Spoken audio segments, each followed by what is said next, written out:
আর যার মনের মধ্যে সততা আছে, আল্লাহ পাক কোনো না কোনো দিন ইনশাআল্লাহ তাকে হেদায়েত দিবে। মনের বিষয়টা আল্লাহ ছাড়া কেউ জানে না। আপনি দেখতে পারেন সমাজে অনেকে দাড়ি, টুপি, পাগড়ি, জুব্বা সব লাগিয়ে ঘুরছে, তো বিশ্বাস করেন তাদের মনটা এমনও হতে পারে যে জানোয়ারের চেয়েও কুৎসিত, এমনও হতে পারে। আবার আপনি দেখবেন সমাজে এমন অনেক মানুষ ঘুরছে যারা হয়তো অনেক পাপে লিপ্ত মনে হচ্ছে, মনের মধ্যে সততা আছে। এমন অনেক মানুষকে আমরা দেখেছি যে ড্রাগ অ্যাডিক্টেড ছিল, মিউজিক করেছে, হারাম সম্পর্কের মধ্যে ছিল, নামাজ ঠিক মতো পড়ে নাই, কিন্তু যখনই আল্লাহর কথা আলোচনা হতো দেখতাম সে খুবই শান্তভাবে মন থেকে কথা শুনছে। কথা শুনতে শুনতে শুনতে একদিন মাশাআল্লাহ এখন দেখবেন যে চিল্লা দিয়ে বেড়াচ্ছে বিভিন্ন মসজিদে। অচত নামাজ পড়েই ভেবে বসবেন না যে অনেক কিছু করে ফেলছে। এক চিল্লা দিয়ে মনে করে ফেলবেন না যে দিনের জন্য অনেক কিছু করে ফেলছে। একটা হজ করেছেন, ওমরা করেছেন, সিয়াম রেখেছেন, দিনের জন্য দান সদকা করেছেন, একটা মাদ্রাসা মসজিদ করেছেন, ভেবে বসবেন না আপনি সব অনেক কিছু করে ফেলেছেন এবং অন্যরা সব ককরোচ, তেলাপোকা, ওরা জাহান্নামে যাবে এমনটা মনে করবেন। জানি না আমরা যে কার আমলের কতটুকু আল্লাহর কাছে কবুল হচ্ছে। এক ব্যক্তি এত পাপ করেছে যে শেষে মৃত্যুর সময় সে সন্তানদেরকে ডাকছে, ডেকে বলছে যে আমি যখন মারা যাব আমার লাশটাকে তোমরা কবর দিও না, যদি আল্লাহ পাক আমাকে ধরতে পারেন তাহলে খবর আছে আমার। কি করতে হবে? সে বলছে যে আমার দেহটাকে তোমরা পুড়িয়ে ফেলবে এবং পুড়িয়ে ফেলার পরে ছাইগুলোকে একত্রিত করবা, করে অর্ধেক ছাই সমুদ্রে ভাসিয়ে দিবা, অর্ধেক ছাই বাতাসে উড়িয়ে দিবা। সন্তানরা তাই করলো। মৃত্যুর পর আল্লাহ পাক এই সমুদ্র এবং জমিনকে বাতাসকে আদেশ করলেন যে তোমরা ছাই জড়ো করে দাও। আর মানুষ আর জিন আল্লাহর কথা না শুনলেও এই প্রকৃতি আল্লাহ পাকের কথা শোনে। বিজ্ঞান বলে প্রকৃতি থেকে সব হচ্ছে। কি প্রকৃতি? প্রকৃতি কি, কাকে বলে? মানুষকে আল্লাহর ইবাদতকে বাদ দিয়ে প্রকৃতি পূজায় নিয়ে গেছে। এই পুরো প্রকৃতি আর মহাবিশ্বে এক আল্লাহর ইবাদত করে। কে সৃষ্টি করলো প্রকৃতি? প্রাকৃতিক ভাবে হয়েছে সবকিছু বলে, আল্লাহ থেকে হয়েছে বলা যাবে না। বললে আপনি মৌলবাদী হয়ে যাবেন। আল্লাহ শব্দ ইউজ করলে আপনি মৌলবাদী হয়ে যাবেন। ধর্মতাত্ত্বিক শব্দগুলোকে আস্তে আস্তে উঠিয়ে দেওয়া হয়েছে। দেখবেন যুক্তি, বিজ্ঞান, দার্শনিক শব্দগুলোকে আনা হয়েছে। এটাও টেকনিক্যালি করা হয়েছে। কোন সেকুলার মিডিয়াতে আপনি দেখবেন না ইনশাআল্লাহ বলছে। ইনশাআল্লাহ প্রমাণ করবে যে আপনি আস্তিক না নাস্তিক। তো প্রকৃতিকে আল্লাহ পাক আদেশ করলেন এই সমুদ্র ছাই জড়ো করো, এই বাতাস ছাই জড়ো করো। তারা ছাই জড়ো করে দিল। এই ব্যক্তিকে বলা হচ্ছে তুমি জীবিত করে, আল্লাহ পাক বলছেন তুমি যে এই কাজটা করেছিলে, লিমা ফাআলতা হাযা, তুমি এই কাজটা কেন করেছো? তখন এই ব্যক্তি উত্তর দিচ্ছে মিন খাশিয়াতিকা ইয়া রাব্বি ওয়া আনতা আ'লাম। হে আল্লাহ, আমি আমার বুঝে যা এসেছে আপনার ভয়েই আমি এই কাজটা করেছি, আর আপনি খুব ভালো করেই জানেন যে আমি আপনার ভয়ে করেছি নাকি অন্য কোনো কারণে করেছি। মানে আপনি আমার মনের কথা জানেন। আল্লাহ পাক তাকে মাফ করে দিলেন। আপনাদেরকে আমি সেই ব্যভিচারী মহিলার কথাও মনে করাই। ওই মহিলা, যে ব্যক্তি একজন যৌনকর্মী ছিল, বা যেটা আমরা বলি ব্যভিচারিণী মহিলা ছিল, একটা কুকুরকে দেখেছে সে পানি পান করার জন্য তৃষ্ণার্ত, সে এটাতে মায়া করে দয়া করে তার মোজাটাকে নামিয়ে এই কূপ থেকে পানি উঠিয়ে কুকুরকে পান করিয়েছে। এই একটা কাজের বদৌলতে আল্লাহ রাব্বুল আলামিন এই ব্যভিচারী মহিলাকে মাফ করে জান্নাত দিয়ে দিয়েছে। হাদিসে এটাও এসেছে, নবী সাল্লাল্লাহু আলাইহি ওয়াসাল্লাম বলেছেন ইরহামু মান ফিল আরদ, তোমরা সবাই জমিনবাসীর প্রতি রহম করো। জমিনে মুসলিমই থাকতে হবে, তাদের প্রতি রহম করতে হবে এমন নয়, জমিনবাসী যারাই আছে সবার প্রতি রহম করো, জাতি, ধর্ম, বর্ণ নির্বিশেষে। এমনকি পশু পাখির প্রতিও দয়া করো। ইরহামু মান ফিল আরদ, জমিনে যারা আছে সবার প্রতি রহম করো। ইয়ারহামুকুম মান ফিস সামা, যিনি আসমানে আছেন তিনি তোমাদের প্রতি রহম করবে ইনশাআল্লাহ। ইসলাম এই কথাগুলো বলেছে 1400 বছর আগে। আজকের এই বিশ্বে, সোকল্ড এই মডার্ন বিশ্বে, যেখানে মানুষের রক্তের কোনো দাম নাই, সেখানে ইসলাম পশু পাখির অধিকার নিয়ে কথা বলেছে 1400 বছর আগে। কাদেরকে কি শেখাতে আসেন? কোরআন এবং সুন্নাহর বাইরে অভ্রান্ত সত্যের কোনো উৎস আছে? এখানে যা আছে তাই চূড়ান্ত। মানতে চাইলে মানেন, না মানতে চাইলে জাহান্নামে যান, কেউ তো বাধ্য করছে না। লাকুম দীনুকুম ওয়ালিয়া দিন। আল্লাহ পাকের রহমত দেখেন। আরেকটা ঘটনা আছে এমন, একটা বিড়ালকে বেঁধে রেখেছিল এক মহিলা, খাবার দেয় নাই, কষ্ট দিয়েছে। একটা বিড়ালকে খাবার না দিয়ে কষ্ট দেওয়ার কারণে এই মহিলাকে আল্লাহ পাক জাহান্নামে পাঠিয়েছে। এরকম কত ঘটনা আছে, এই ঘটনাগুলো হাদিসের পাতায় বর্ণিত আছে। কোরআনে কি বলছে দেখো। কোরআনের আমি কয়েকটা পয়েন্ট আপনাদেরকে খালি বলছি, এটা নিয়ে আমি সকালে ভাবছিলাম। আল্লাহ পাক আদম আলাইহিস সালামকে সৃষ্টি করেছেন আমরা সবাই জানি, কিন্তু আল্লাহ পাক সূরা সাদের মধ্যে বলছেন ইবলিসকে, হে ইবলিস, তোমাকে কিসে বারণ করলো আদমকে সিজদা করতে, যে আদমকে আমি নিজের হাত দিয়ে সৃষ্টি করেছি।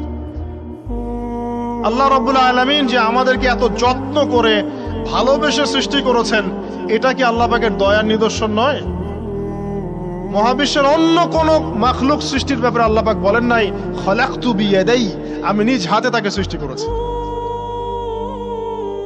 শুধু সৃষ্টি নয়, সৃষ্টি করার পর আল্লাহ পাক তাকে সমস্ত নাম শিক্ষা দিয়েছেন।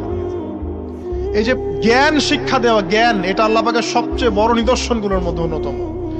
এবং আল্লাহ পাকের সবচেয়ে বড় দয়া, আমার মত এটা, মানব জাতির উপরে আল্লাহ পাকের সবচেয়ে বড় দয়াটা হচ্ছে কি জানেন? আল্লাহ পাক আমাদেরকে জ্ঞান শিক্ষা দিয়েছেন, ওহী নাজিল করেছেন। এটা সব কিছুর ঊর্ধ্বে। কারণ আপনি তওবা করবেন, জ্ঞান লাগবে। নামাজ পড়বেন, জ্ঞান লাগবে। রোজা রাখবেন, জ্ঞান লাগবে। যাকাত দিবেন, ইলম লাগবে। আপনি দিনের যে কোনো আমল করেন, ইলম লাগবে। জান্নাত জাহান্নামের পথ খুঁজে পেতে হলে ইলম লাগবে। দেশ চালাবেন, ইলম লাগবে। অর্থনীতি চালাবেন, ইলম লাগবে। ইলম ছাড়া কিছু নাই, ইলমের উপরে কিচ্ছু নাই। এই ইলমটা আল্লাহ পাক কাকে শিক্ষা দিয়েছেন? আদম আলাইহিস সালামকে। আমরা তো শিখেছি সমাজবিজ্ঞান বইগুলোতে যে আমাদের পূর্বপুরুষরা নাকি গুহায় থাকতো আর গাছের ছাল পাতা খেয়ে থাকতো, তাই না? লতা পাতা খেয়ে থাকতো, গাছের ছাল পাতা খেয়ে থাকতো, পোশাক পরতো আর কি। বোগাস, ডাহা, মিথ্যা কথা। আল্লাহ রাব্বুল আলামিন সূরা বাকারা এবং সূরা আরাফ পড়ে দেখেন, আল্লাহ পাক বলছেন যে আদম আলাইহিস সালামকে আল্লাহ পাক সমস্ত নাম জ্ঞান শিক্ষা দিয়েছেন। মহাবিশ্বের যে প্রয়োজনীয় জ্ঞানগুলো আছে সেগুলো আল্লাহ পাক আদমকে শিখিয়েছেন আলাইহিস সালাম। ওয়াল্লামা আদামাল আসমাআ কুল্লাহা, আল্লাহ পাক আদমকে সমস্ত নাম শিক্ষা দিয়েছেন। আমাদের পিতা মাতারা মূর্খ ছিলেন না, তারা সৃষ্টি থেকেই জ্ঞানী ছিলেন। আদম আলাইহিস সালামের পারমাণবিক বোম বানানোর কোনো প্রয়োজন ছিল না। ছিল? বানান নাই। আপনার মধ্যে এই জ্ঞানটা আসছে কিভাবে? বাই ডিএনএ আপনি জ্ঞান পাচ্ছেন, কারণ আমরা আদম সন্তান। অনেক জ্ঞান আমাদের ভিতরেই আছে, এগুলো চর্চার মধ্য দিয়ে, গবেষণার মধ্য দিয়ে প্রস্ফুটিত হয় মাত্র। জ্ঞান ভিতরে আছে আমাদের, আমাদের পিতাকে জ্ঞানী করে পাঠানো হয়েছে। এই জ্ঞান শিক্ষা দেওয়াটা হচ্ছে আল্লাহ পাকের সবচেয়ে বড় দয়াগুলোর মধ্যে একটা। রহম করেছেন। শুধু তাই নয়, আদম আলাইহিস সালামকে এমন জ্ঞান শিক্ষা দিয়েছেন যে জ্ঞান ফেরেশতারা পর্যন্ত জানতো না। এটা কি দয়া নয়? এটা কি আদম সন্তানের প্রতি ভালোবাসা নয়? তারপরে সেজদা করিয়েছেন। মহাবিশ্বে অন্য কাউকে কি সেজদা করানো হয়েছে? কোরআনে কি এমন কোন দলিল আছে যে আদম আলাইহিস সালাম ছাড়া অন্য কাউকে সব ফেরেশতারা সেজদা করেছেন? আছে? তাহলে এই যে সম্মান দেয় আল্লাহর পক্ষ থেকে, সম্মান কিসের ভিত্তিতে? সম্মান শারীরিক ক্ষমতার ভিত্তিতে? সম্মানটা কি কারণে? জ্ঞানের কারণে, ইলমের কারণে, জ্ঞানের কারণে সম্মান। এই সম্মান দেয়াটা কি আল্লাহ পাকের রহমত এবং দয়া নিদর্শন নয়?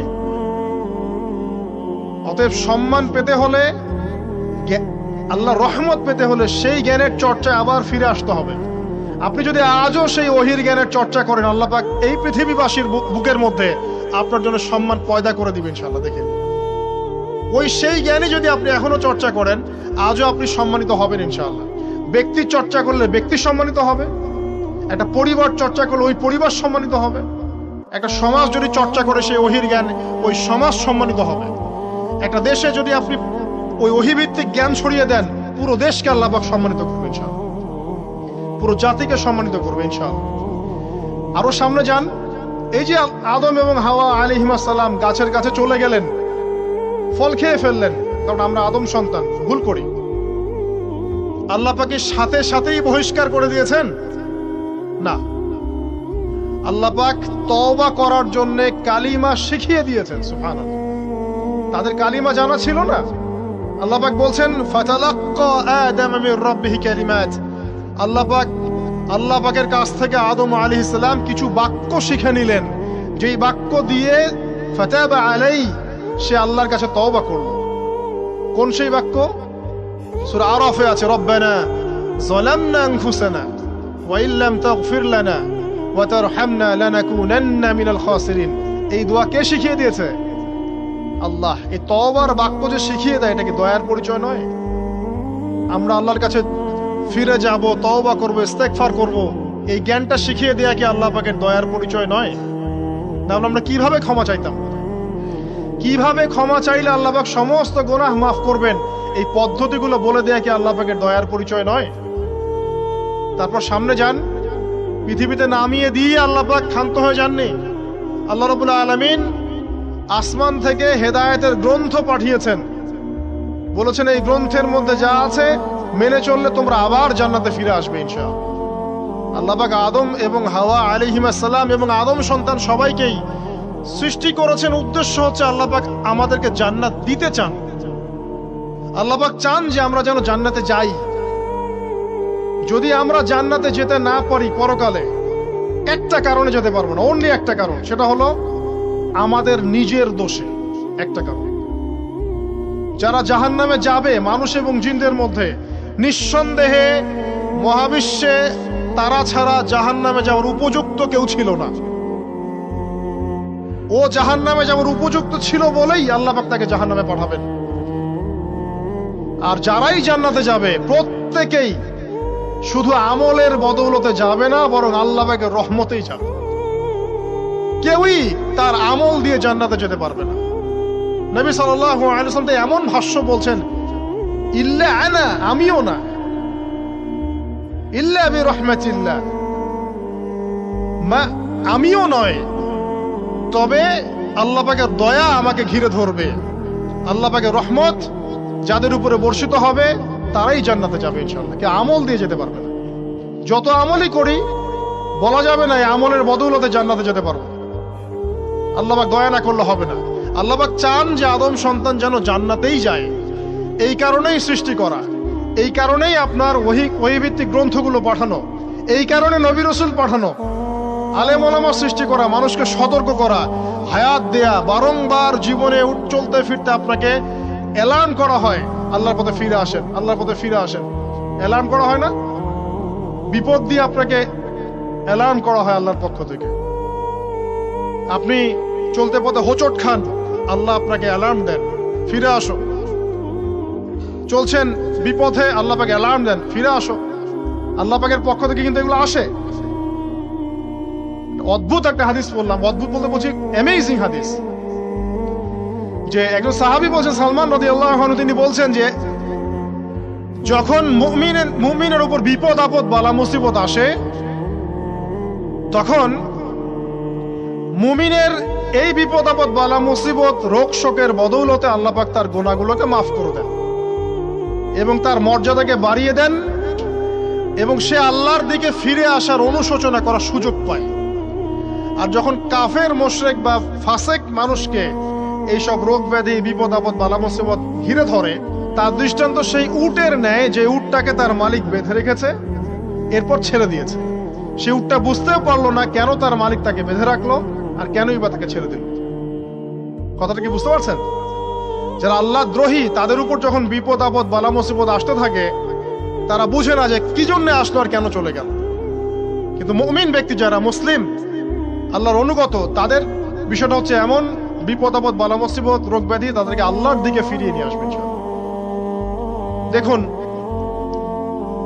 এই যে পৃথিবীতে নামিয়ে দেয়া, এরপর আল্লাহর পক্ষ থেকে ঐশী গ্রন্থগুলো পাঠানো, নবী রাসূল পাঠানো, আলেম ওলামা পাঠানো, আপনাকে হায়াত দেয়া, আপনাকে রিজিক দেয়া, এই শ্বাস নেয়ার ক্ষমতা দেয়া, আপনাকে জ্ঞান বুদ্ধি দেয়া, বিবেক দেয়া।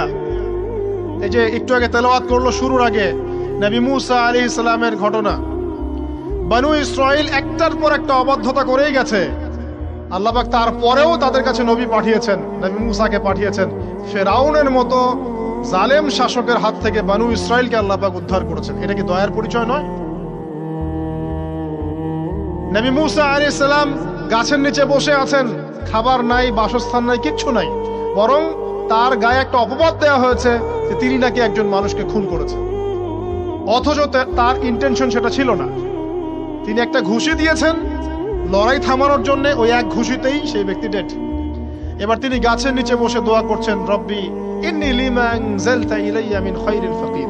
আল্লাহ, আমি নিঃস্ব অসহায় হয়ে এখানে বসে আছি, তুমি আমার উপর তোমার যে রহমত পাঠাবে আমি তার ভিখারি হয়ে বসে আছি। দোয়া করার সাথে সাথেই ওই শুআয়ব আলাইহিস ইসলামের মেয়ে হেঁটে হেঁটে চলে আসলো। তিনি স্ত্রী পেলেন, তিনি শ্বশুর পেলেন, একজন নবী পরিবার পেলেন, বাসস্থান পেলেন, চাকরি পর্যন্ত পেলেন। 8 বছর তিনি রাখালি করেছেন শুআয়ব আলাইহিস ইসলামের ফার্মের মধ্যে। দয়া মুহূর্তেই চলে আসবে, শুধু আল্লাহর দিকে অভিমুখী হলেই হয়, এগুলো দয়া। আইয়ুব আলাইহিস ইসলামের কথা মনে আছে না? দীর্ঘদিন রোগে ভুগছেন, দীর্ঘদিন রোগে ভুগছেন, চিকিৎসা হচ্ছে না, ভালো হচ্ছে না, শেফা হচ্ছে না। এখানে যারা আধ্যাত্মিকত্ব নিয়ে পড়াশোনা করেন, লেখালেখি করেন, তারা বলেছেন তাদের কিছু কিতাবের মধ্যে, রোগটা যখন এমন একটা পর্যায়ে চলে আসলো যে তিনি জিহ্বাটা নড়াতে পারছেন না, কারণ তিনি আল্লাহ পাকের জিকির করতে প্রচন্ড ভালোবাসতেন। এক পর্যায়ে রোগটা এমন একটা জায়গায় চলে আসলো যে জিহ্বাটা তিনি নড়াতে কষ্ট হচ্ছে। তখন গিয়ে তিনি বলছেন, রব্বি আন্নী মাসসানিয়া দুররু ওয়া আনতা আরহামুর রাহিমিন। হে আল্লাহ, আমাকে কষ্ট স্পর্শ করেছে, আর তুমি তো ক্ষমাকারী এবং রহমকারীদের মধ্যে সর্বশ্রেষ্ঠ রহমকারী।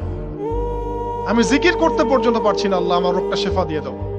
বলার সাথে সাথে আল্লাহ রাব্বুল আলামিন প্রস্রবণ ঝর্ণা তৈরি করলেন, এখানে গোসল করো, শেফা হয়ে গেল। এগুলো কি রহমতের পরিচয় নয়? এখানে এক শ্রেণীর স্কলার এমনও বলেছেন, আজকে আমরা যারা বাহ্যিক সৌন্দর্য নিয়ে বেশি গর্ব করি আর কি, আত্মিক সৌন্দর্যের চাইতে বাহ্যিক সৌন্দর্য নিয়ে যারা বেশি গর্ব করি, যদি আল্লাহ পাক আমাদের পোশাকটাকে পরিবর্তন করে দেন, আত্মাটাকে দেহের পোশাক দেন আর দেহটাকে আত্মার পোশাক বানায় দেন, তাহলে দুর্গন্ধে কেউ আমাদের সামনে আসতে যাবে না। কথা মনে বুঝতে পারছেন না? আইয়ুব আলাইহিস সালামের আত্মাটা ছিল পবিত্র, পরিশুদ্ধ, তার দেহের মধ্যে রোগ হয়েছিল। আর এই পুরো বিশ্বের ম্যাক্সিমাম লোকের মানুষের রোগ এখন আত্মায়, দেহে নয়। আবার বলছি, হয়তো বুঝতে পারছেন না। আইয়ুব আলাইহিস সালামের রোগটা হয়েছিল দেহে, বাইরে। তার আত্মা ছিল পবিত্র, পরিশুদ্ধ আত্মা। দেহের রোগের একটা পর্যায়ে যখন জিহ্বাটায় ইফেক্ট হলো, তখন জিকির করতে তার কষ্ট হচ্ছে, তখন তিনি দোয়া করছেন, আল্লাহ আমার এই রোগটাকে শেফা দিয়ে দাও। আর এখনকার পুরো জেনারেশন, এই সভ্যতার রোগ হচ্ছে ভিতরে, আত্মায়। দেহের রোগের চাইতে এদের আত্মার রোগটা বেশি। এখন এই আত্মাটাকে যদি দেহ বানিয়ে দেওয়া হয় আর দেহটাকে আত্মার পোশাক পরিয়ে দেওয়া হয়, দুর্গন্ধে কেউ সামনে আসতে চাবে না। তাই আইয়ুব আলাইহিস সালামের সেই দোয়া এখন আমাদের বেশি করা উচিত। রব্বি আন্নী মাসসানিয়া দুররু ওয়া আনতা আরহামুর রাহিমিন। আল্লাহ, আমাদের আত্মায় রোগ এসেছে, এটাকে তুমি শেফা দাও। দেহের রোগ লেস ইম্পর্টেন্ট, আত্মার রোগটা বেশি ইম্পর্টেন্ট। এরকম নিদর্শন কোরআনের পাতায় পাতায় ছড়িয়ে আছে। আসহাবুল কাহফ, পুরো সমাজ ওদেরকে মেনে নিচ্ছে না, গুহায় চলে গেলেন, ঘুম পাড়িয়ে দিলেন আল্লাহ পাক। 309 বছর। কত বছর? 309 বছর একটা দোয়ার বদৌলতে। তারা বলেছিল, রব্বানা আতিনা মিন লাদুনকা রাহমা ওয়া হাইয়্যি লানা মিন আমরিনা রাশাদা। আল্লাহ পাক শুধু ঘুম পাড়িয়ে রাখলেন না, তাদের মধ্য দিয়ে আল্লাহ পাক পুরো একটা সভ্যতাকে হেদায়েত করে দিলেন। আলহামদুলিল্লাহ। যে সভ্যতা বিশ্বাস করতো না যে পরকাল বলে কিছু আছে, দাকিয়ানুস বাদশার সেই জুলুম থেকে আল্লাহ পাক এই 10 জন বা 9 জন যুবককে বাঁচালেন, ওদেরকে কিয়ামত পর্যন্ত কোরআনের পাতায় স্থান দিলেন, নিদর্শন বানালেন, এবং তাদের মধ্য দিয়ে একটা পুরো সভ্যতাকে হেদায়েত দিলেন। সুবহানাল্লাহ। যেখানে যাবেন এই নিদর্শন। আর কার কথা বলবো? যুলকারনাইন, মনে আছে? কোন সূরা আছে যুলকারনাইনের কথা? সূরা কাহফ। আল্লাহ পাক তাকে এমন রহমত করেছিলেন যে মাশরিক মাগরিব, মানে পূর্ব পশ্চিম পর্যন্ত তাকে রাজত্ব দিয়ে দিয়েছে। আজকে তো আমরা এই সামান্য একটু ক্ষমতা পেলেই আমাদের কেউ চেনে না, গায়ে হাতি দেওয়া যায় না। ঠিক আছে, মানে তখন সে নিজেকে মনে করে যে সে এই পৃথিবীর সবকিছু, বাকি মানুষ আর মানুষ না। ক্ষণস্থায়ী সামান্য একটু ক্ষমতা দিয়ে দেখবেন আমাদের অবস্থা খারাপ।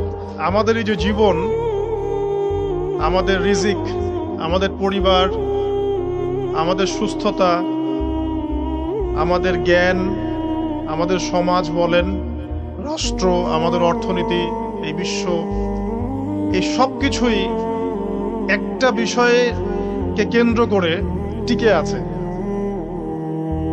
শুধুমাত্র একটা বিষয়ের সাথে এই পুরো মহাবিশ্ব সম্পর্কিত।